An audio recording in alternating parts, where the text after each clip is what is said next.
ગુજરાતમાં ટ્રાન્સપોર્ટ ડિપાર્ટમેન્ટની એક ભૂલના કારણે લગભગ 10.5 લાખ વાહનો બ્લેકલિસ્ટ થઈ ગયા છે। તમે 2021 અને 2022 વચ્ચે વાહન ખરીદ્યું હોય તો તમારે પણ એમ પરિવહન એપ પર જઈને ચેક કરવું પડશે કે ક્યાંક તમારું વાહન પણ બ્લેકલિસ્ટ નથી થઈ ગયું ને। આ માટે તમારે વર્ચ્યુઅલ રજિસ્ટ્રેશન નંબર ચેક કરવા પડશે।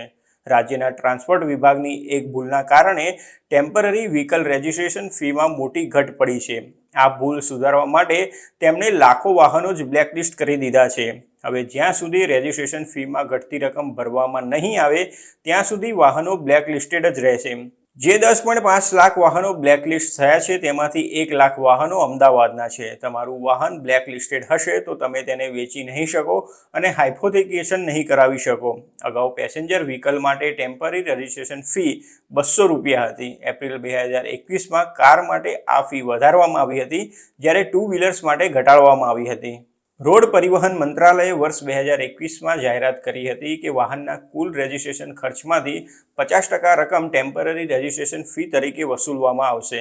કાર માટે આ ફી 300 રૂપિયા અને ટુ વ્હીલર્સ માટે 150 રૂપિયા નક્કી કરવામાં આવી હતી। જોકે વધારાની ફી કલેક્ટ કરવા માટે ટ્રાન્સપોર્ટ ડિપાર્ટમેન્ટની ઓનલાઈન સિસ્ટમમાં કોઈ જ વ્યવસ્થા કરવામાં આવી ન હતી। તેના કારણે જૂની સિસ્ટમ મુજબ જ ફી ભરવામાં આવી। તેથી કારના ડીલરોએ કાર દીઠ 100 રૂપિયા ઓછી ફી ભરી હતી, જ્યારે ટુ વ્હીલર્સના ડીલરોએ વાહન દીઠ 50 રૂપિયા વધારે ભર્યા હતા।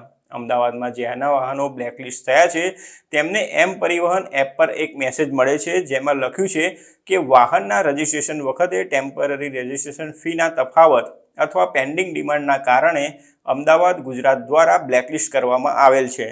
સૂત્રોએ જણાવ્યું છે કે આ ભૂલ માટે ટ્રાન્સપોર્ટ કમિશનરની ઓફિસ જવાબદાર છે, કારણ કે તેને ફી વધારા વિશે સંબંધિત ડીલરો અને રિજનલ ટ્રાન્સપોર્ટ ઓફિસ એટલે કે આરટીઓને જાણ કરી ન હતી।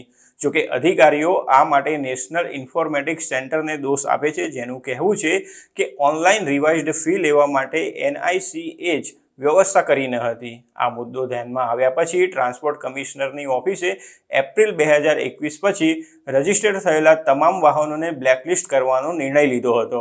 આ વિશે વારંવાર સંપર્ક કરવાનો પ્રયાસ કરવા છતાં ટ્રાન્સપોર્ટ કમિશનર રાજેશ મંજુનો સંપર્ક થઈ શક્યો નથી। એક ડીલરે જણાવ્યું છે કે ફીમાં વધારાની કોઈ પણ રકમ બાકી હોય તો તે હવે વાહન માલિકોનો પ્રોબ્લેમ છે। અમે માત્ર અમારા એજન્ટને વ્હીકલના ઓનરને ડ્યુ રકમ ભરવામાં મદદ કરવા માટે કહી શકીએ, તેનાથી વધારે અમે કંઈ કરી શકીએ નહીં। એક એજન્ટે આનો ઉકેલ સૂચવતા કહ્યું છે કે વાહન માલિકો ઓરિજિનલ આરસી બુક, વીમાના કાગળો અને ફોટો આઈડી લઈને આરટીઓ જાય અને બાકીની ફી ભરીને વાહનને બ્લેકલિસ્ટમાંથી દૂર કરાવી શકે છે।